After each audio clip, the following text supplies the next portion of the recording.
Tonight, we begin our second year of living under the shadow of COVID-19.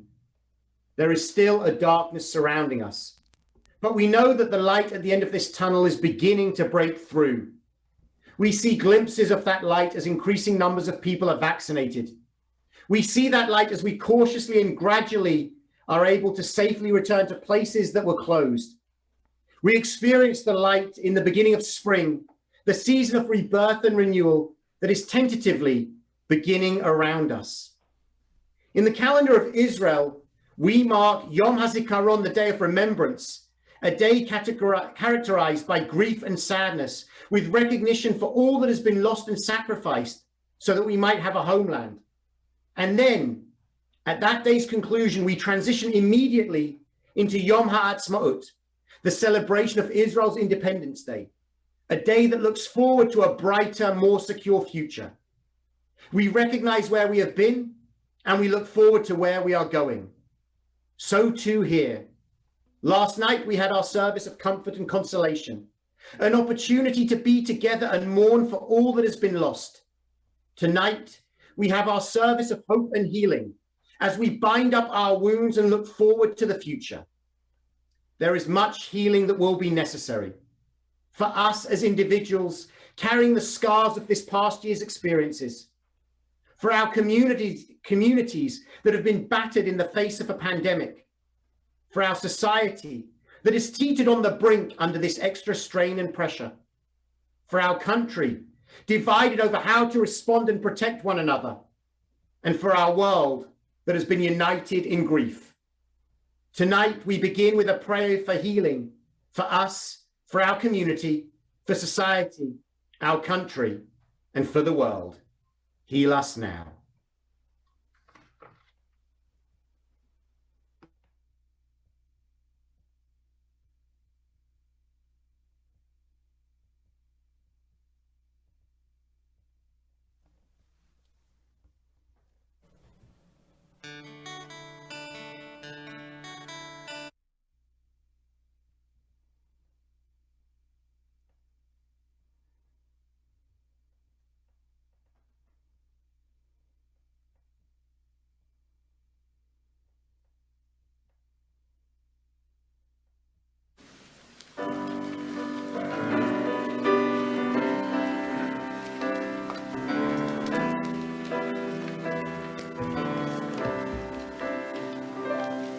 V'fa'inu Adonai v'nerafeh, Hoshinu v'nivashea, El karov l'chol karav, ach karov l're'at yishur.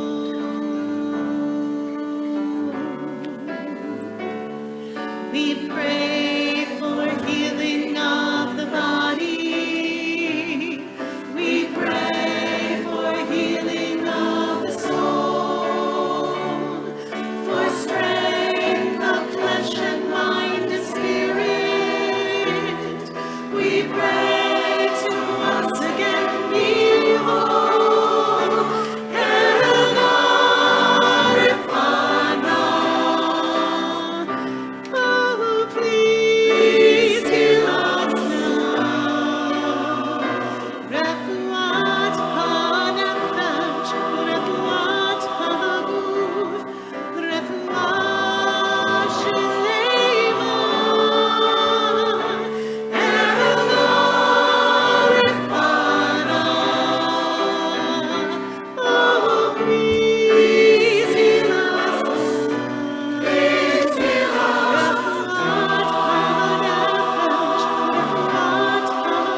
Adonai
We have been waiting and hoping for healing for so long. Even as we have experienced loss, we have kept looking for the light. We have been hoping for a better future for ourselves, for our children and grandchildren, for others we know, for our society, our country, our world, and not just for a far off distant time of peace, but for the normal everyday things we have longed for, to have them as soon as we possibly can. And we are impatient. We are ready for our hope and healing now. But this impatience, it is holy impatience, because a generation ago, the vaccines that are now available would not have been possible. A century ago, science barely knew the word virus. And in our time, last January, just a month into the discovery of this novel coronavirus, its genomic sequence had already been mapped and shared around the globe. Now, a scant year later, countless individuals have offered their arms and immune systems to test and now receive this protection, not only for themselves, but also to protect the rest of us in our society and the world. What a miracle of human ingenuity, determination, and reason. What a symbol of the partnership between people and the Holy One who speaks this world into being. What a gift and what a wonder that we have this privilege and that we can look forward toward joy. And so tonight we offer the following prayers: a prayer of gratitude for the vaccines some of us have already received, that others of us, we pray, will soon receive. And for those who cannot be vaccinated, a prayer for this holy impatience for what is to come that unites us all. On behalf of those who have been vaccinated against COVID-19, we say, my God, may this tiny vaccination protect me and others around this world.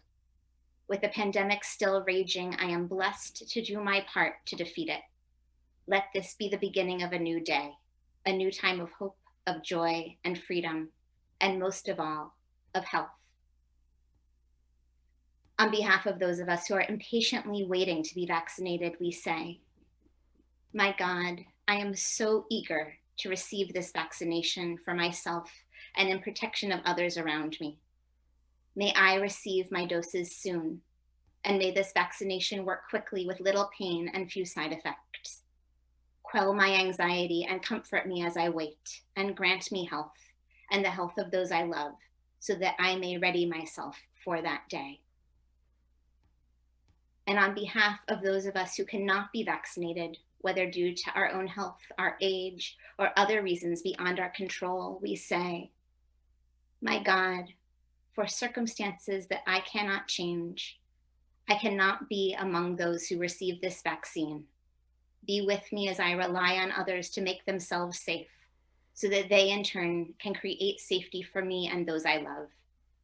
Grant me peace with my lot as I await a time of future gathering, when we all can be together with others without fear. With these prayers in our hearts and on our tongues, we sing out our gratitude for our bodies and souls, the miracle of healing, whole and broken as we are, gifts to us from our Creator.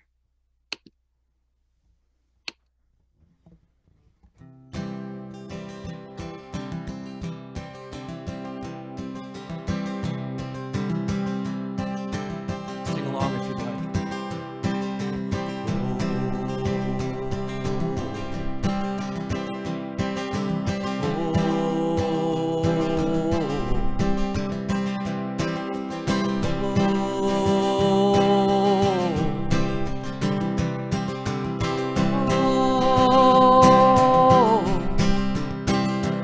I thank you for my life, body and soul.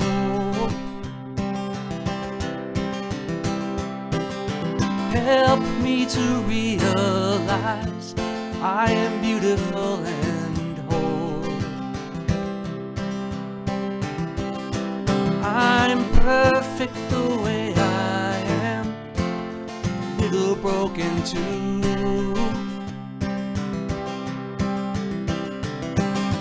I will live each day as a gift I give to you.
With all these prayers, we look toward the hope of spring and the dawning of a new morning with these words of poet Amanda Gorman. Hi, I'm Amanda Gorman, and this is my poem, The Miracle of Mourning. I thought I'd awaken to a world in mourning, heavy clouds crowding, a society storming, but there's something different on this golden morning, something magical in the sunlight, wide and warming. I see a dad with a stroller taking a jog across the street. A bright-eyed girl chases her dog. A grandma on a porch fingers her rosaries. She grins as her young neighbor brings her groceries while we might feel small, separate, and all alone.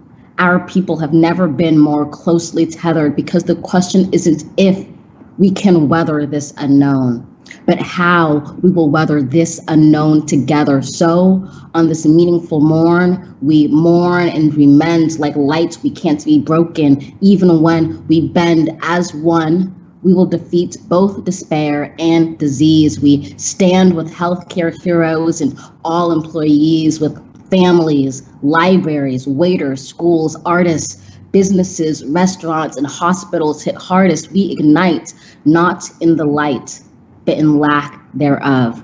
For it is in loss that we truly learn to love. In this chaos, we will discover clarity. In suffering, we must find solidarity. For it's our grief that gives us our gratitude, shows us how to find hope if we ever shall lose it. So ensure that this ache wasn't endured in vain. Do not ignore the pain. Give it purpose. Use it. Read children's books. Dance alone to DJ music. Know that this distance will make our hearts grow fonder. From a wave of woes, our world will emerge stronger. We'll observe how the burdens braved by humankind are also the moments that make us humans kind. Let each dawn find us courageous, brought closer, heeding the light before the fight is over. When this ends, we'll smile sweetly, finally seeing in testing times we became the best of beings.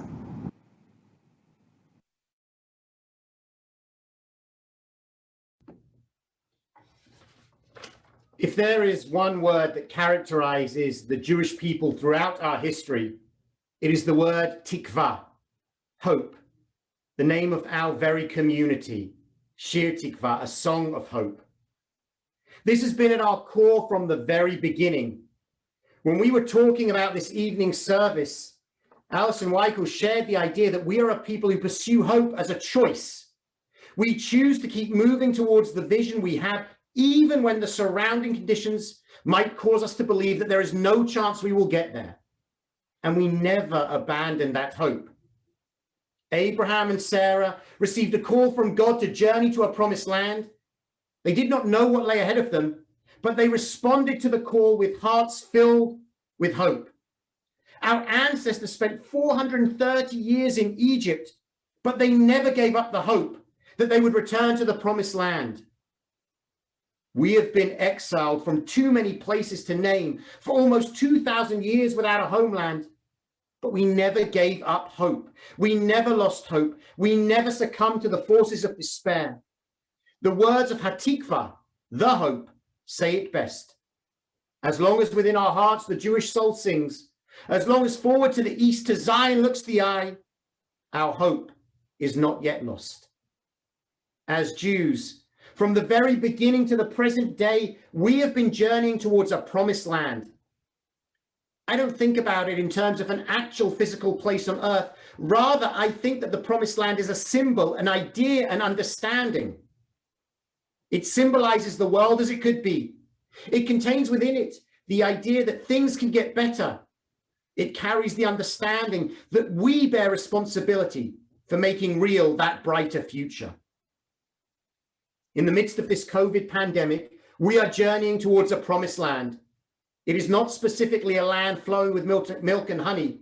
Rather, it is a time and place where we can once again be together in person, where we can meet without fear of infection or transmission, where we can embrace those we love and hold them close.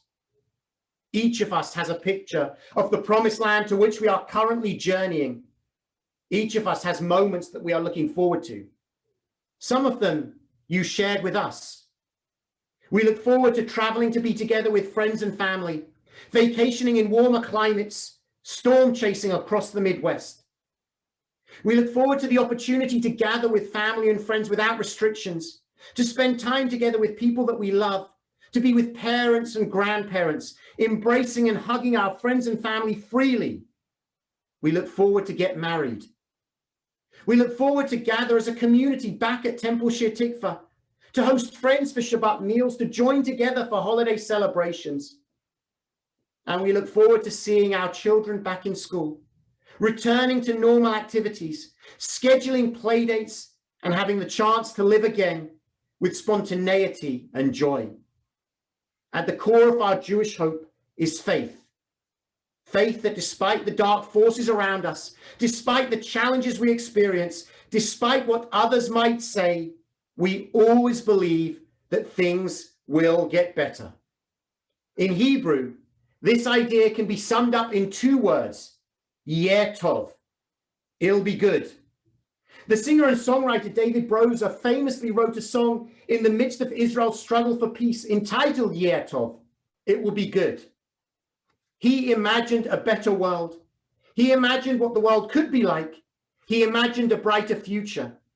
And so we want to share his words with you this evening, first offering you the translation with a slight adaptation for this moment, and then hearing Cantor Hollis sing it with Susan and Mikey DeSalms and Richard Kay playing their instruments. I look out of the window and it makes me very sad. Spring has left. Who knows when it will return? The clown has become a king, the prophet has become a clown, and I have forgotten the way, but I am still here. And all will be good. Yes, all will be good, though I sometimes break down. But this night, oh, this night, I will stay with you. We will yet learn to live together between the groves of olive trees. Children will live without fear, without masks, without quarantines. On graves, grass will grow. For peace and love, 100 years of war, but we have not lost hope. And all will be good. I look out of my window. Maybe a new day has come. Ever so slightly adapting those words, they speak to this moment and the hope we feel, built on faith, Yeh Tov, things will get better.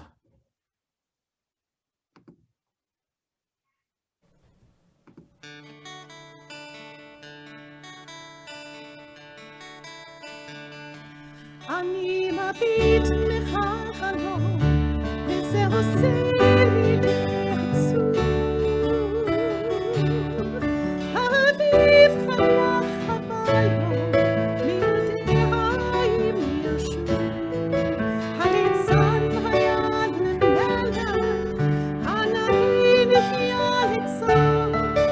ושכחתי את הדרך, אבל אני עוד כאן.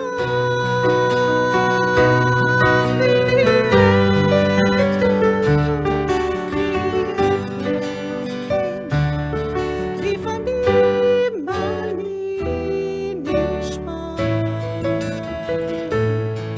אז הלילה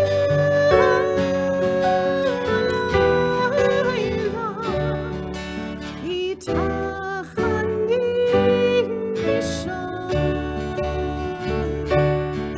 And it's alright,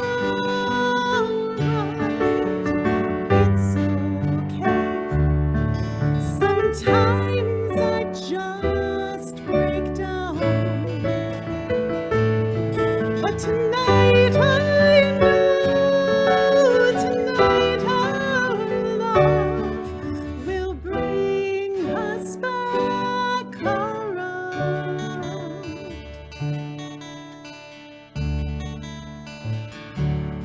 עוד נלמד לחיות ביחד, בין חולשות תציז איתי. ילדים יחיו בלי פחד, בלי מסכות, בלי בגדים. על כפרים נפרח העשב, לשלום ואהבה, והשנים של חרב, ועוד בוא אתה התקווה.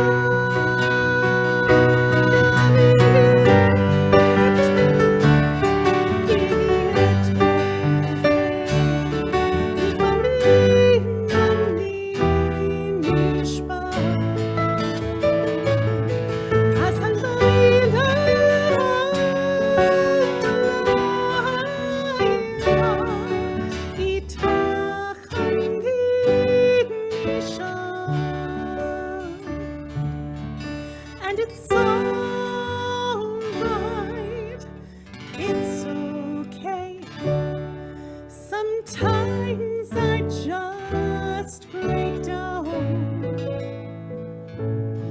but tonight I know, tonight our love will bring us back around.